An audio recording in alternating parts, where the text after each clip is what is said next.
can never do it like I. When you see man pull up and slide, man stepped in the room with legends, Rio and Steve, you know it's a vibe. Check the podcast, what you wanna know? Don't ask me, go and ask Joe. If you're talking Premier League, he's on the front line and I gotta go. It's a vibe with five, and you already know what it is. It's a vibe with five, and you already know what it is. Vibe with five, and you already know what it is. It's a vibe with five, and you already know this. Yes, ladies and gentlemen, welcome back to this week's episode of Vibe with Five. If you want to listen to the full version right now, you can go listen to it on Acast, all audio platforms. We're getting some good numbers on there as well. It's good because people get to go to the gym, train, do whatever they're doing without any interruptions and listen to the podcast. Thank you as well for supporting us on the Mourinho interview. It's doing really well, man. That David Gill, it's been a good month. Yeah, man. We've got another couple of bangers coming as well, so just stay tuned, guys. For sure. And now I guess it's safe to move it on to the weekend's actions. The Niger boys win it for Fulham against Manchester United. I'll tell you what, man. I don't like the bass in his voice. What the way I said, the Niger boys. You didn't like that? You weren't saying that in the African nations. You weren't talking up Niger at all. Nah, I wanted Ivory Coast to win, to be honest with you. But, it depends on how I feel, innit? You're Congo. You're from Congo, bro. Bro, I know too many Nigerians. It's a long story. Trust me. Anyway. So Manchester United losing 2-1 to Fulham at home, by the way. Iwobi 90-plus 7-minute goals. Look, terrible man, result. Yeah, I was going to say. Terrible result. I'll start off with you, Rio, on this one. It looked like United were on a good run. They were on a good run, a decent run. What's happened, man? My main reason for Man United losing this game, when I saw Martinez go off, a couple of weeks ago, and then I saw Shaw, he's out for a few weeks now, I knew there'd be problems, because we said it on the show last week, because the balance of the team looks so much better when those two are fit. Two left footers, two competent ball players, and two guys who actually can handle the ball and play, and they can also defend. The team looks so much more balanced when they play, and now they're out of the team. I just don't have the confidence as much as I had when they're there. We are a basketball team, and it's just wave, like, up, back. I don't see us controlling games like. But you know what? You're right. Those two are a huge miss, as is Hojlund, because I think we were so lacking any sort of threat against Fulham. But all season, the writing has been on the wall with us. From that Wolves game where you're going, why is that big goal in midfield? Like, I don't know if we switched to a different system, but this system is not right. Kobe Mainoo is not a bad player. Casemiro is not a bad player. There's some players who I would question their defensive awareness. McTominay, Bruno, Eriksen. But the team that took to the field, the midfield that took to the field against Fulham, I have a certain expectation of what that team is capable of doing. Go on, say the names, who they were. Casemiro was the one that really annoyed me, I would say, as I'm watching the game, because what's the number one principle of defence? You want to be what? I don't know. +1, right? Oh, +1, yeah, okay. Right, so you always want to have a decent... People might call it rest defence, whatever it is. But in our time that was like that. Nowadays, a lot of teams play man-to-man all over the pitch. All right, but we don't play 2 against 4, do we? Which is what I saw Fulham breaking through on Manchester United. Well, we've got 2 there. Now, I think, you go to a +1. If you may be chasing a game, you might go 1v1, but you don't go 2 against 4. That's suicide. And every time United lost the ball, which was a lot, like how many transitions did we see last week that we give away? It was like a record number or something like that. When you start adding up all of these transitions that we give teams, all of these opportunities we give teams, like Onana's got like the 3rd highest number of saves in the league. We've given away, on average Rio, 17 shots a game. That's a licking. You need a meeting about them things. There's got to be an immediate meeting to sort that out. 17 goals a game. Why are you not challenging for the league? Well, that's why. And why is all of that? It's not because, yes, injuries, right? Injuries have definitely played a part. Martinez is a miss because 1v1, I think he's one of the best defenders in the league, if not the best centre-half in the league. Luke Shaw is a miss, although I thought he was poor the last time he played. It might have been because of the injury. But the the lack of control has been there in season, every game from the first game of the season. So why is that? Well, it's the structure of the team. Now, I'm not one that sits here and goes, you got to sack the manager, this, that, and the other, because I think he needs time. Because I can see that there's a stat on here which says United have lost 10 games in the Premier League, right? Arteta lost 10 games and 13 games twice in his first few seasons. So I believe you have to give people time, and I think it takes a lot longer than people assume, and especially when the entire world's telling us that United don't have a proper structure, and then you've got Jim Ratcliffe coming out and saying, we're going to give a proper structure. That's almost an acknowledgement of how shit our structure has been for the last X number of years. So I think you get a decent structure in place and you get the recruitment in place. But this structure, I don't know if the personnel are incapable of playing the structure or if that structure isn't right for the level of a football team that we are at the moment. But we are far too open. When we get broke on, it's like you're looking at... It's because, one of the reasons why we don't set up to protect ourselves on the counter. I think a lot of teams are now playing the fullback into midfield to stop the counters, get more bodies in there, right? That's one of the main reasons Pep does that. But... also, we never have a sustained period of attack. Say we go up, we get a ball, we win the ball, say at the weekend. We very rarely do you see it go out to one winger, Gunnar, come back out, recycle it, go back out the other side, and then just keep probing, having a look, put it in, pull it out, drawing people out of positions. I do not see Man United do that. It goes to one of the, it's like, I've got to get a cross in, I've got to get a shot off, I've got to do a madness to try and to do something to get us out of the shit. I don't know. Is this what you're saying with the back and forth kind of like football? This is why we're going up and back. Because the quick goes forward, even the stats are saying 36 goals in the Premier League this season, 36 conceded. Yeah. Balance. 0 goals. You never had balance like that. You never had balance like that. Yeah, well, that's what one concern is. Like, what are we? I've been saying that all season. I don't know what we are. I think the manager, when I spoke to him in Galatasaray, he said we've had a lot of injuries, so it's difficult to implement. You questioned them tactically, the tactical side of things for us, and have a regular way of playing. But it's like, I don't know, man. I just think if you coach your team, you're not coaching just 11. You're coaching everyone in the squad. So when they come in, should all know their roles and responsibilities to be able to implement a certain way of playing. And Man United just don't have a style of play at the moment where you go, that is them. You look at all the best teams, you know how they play.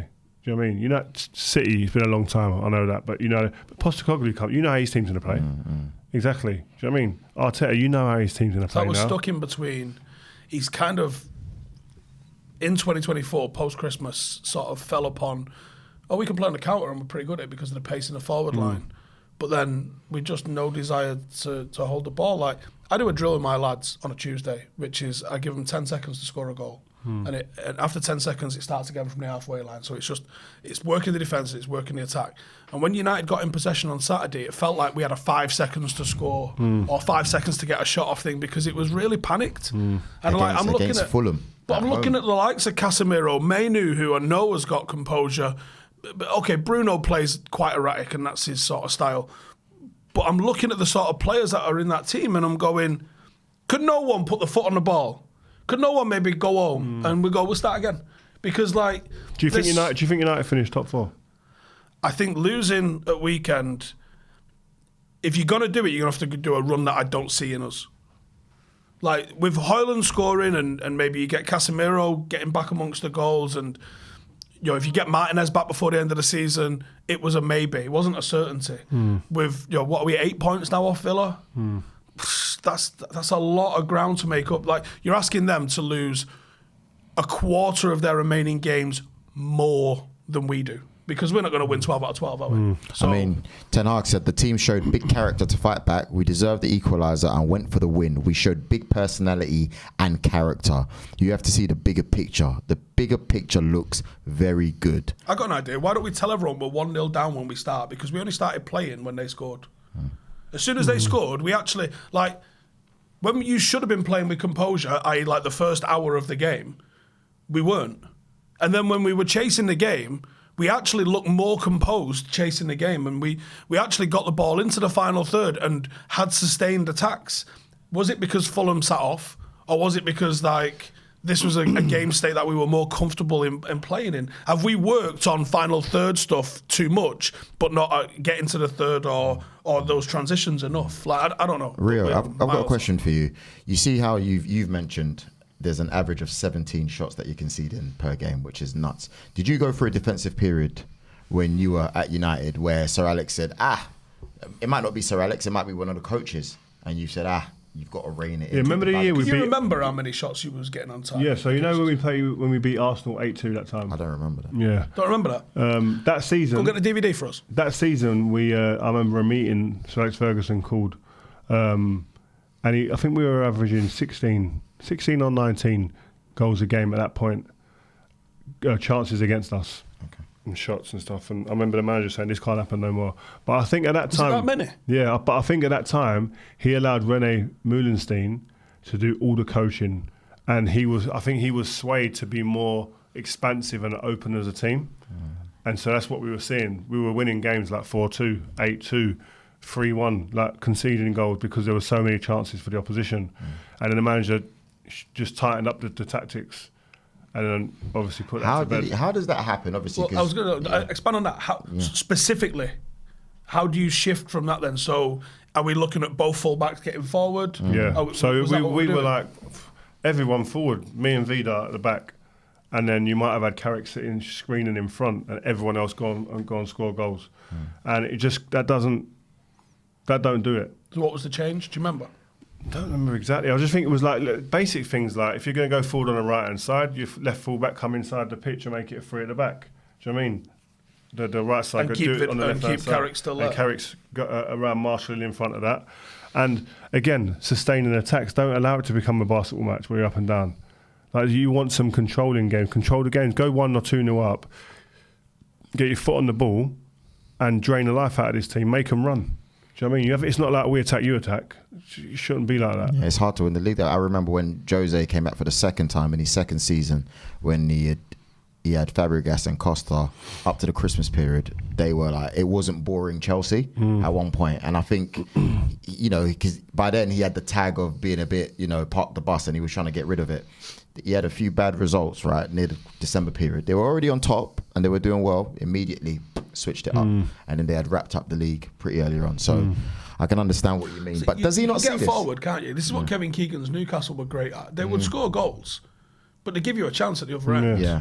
You don't win a league like that. So obviously Ten Hag can see this, and he's talking about it's positive, it's this. I mean, it makes me beg to wonder, if you look at Radcliffe's comments during the course of the week, he said, what I would say is if you look at the last 11 years, Man United have had quite a few coaches. Nobody has been successful in the Man United environment. So that means everyone. He's talking about everyone there.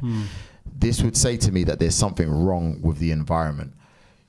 Do you reckon he stays if you don't win the champion, if you don't get top 4? I think you can answer that now. Because if we lose the next 12 games, no. Yeah.